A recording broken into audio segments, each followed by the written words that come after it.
guys, let's eat. Ito na yung shirataki rice. Medyo parang napadami ata yung paglagay ko ng tubig. Hindi ko natansya. Kailan kapag kalahating baso ng kanin, ng bigas, ganoon din kalahating baso ng mainit na tubig daw.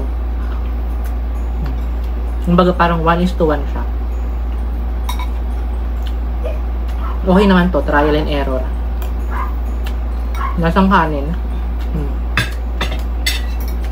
Try natin. Parang dami, no?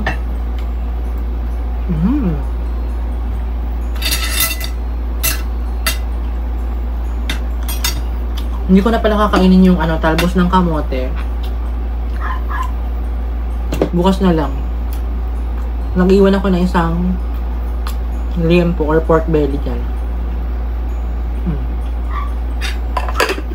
Para meron na tayong food bukas.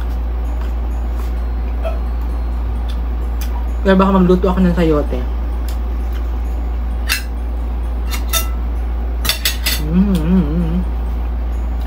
Kain tayo.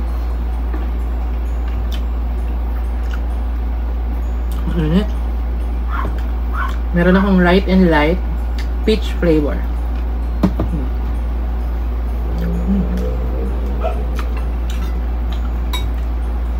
Nag-search ako about shirataki rice. Si Ann Klotz pala kumakain ng shirataki rice.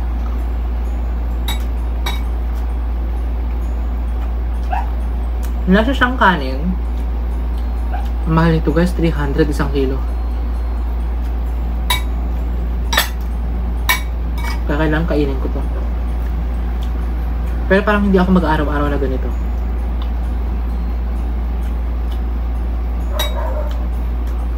Parang 2 cups of rice to ha.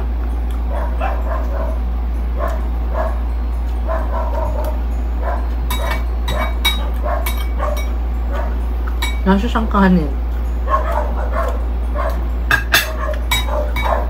Kahit napadami ako ng ng tubig, okay pa rin yung texture niya, hindi naglalagas. Tingnan nyo.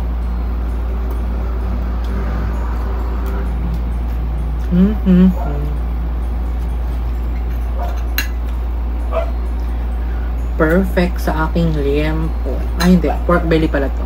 Guys, kain lang ako. Panoorin ko lang si Simple Rice.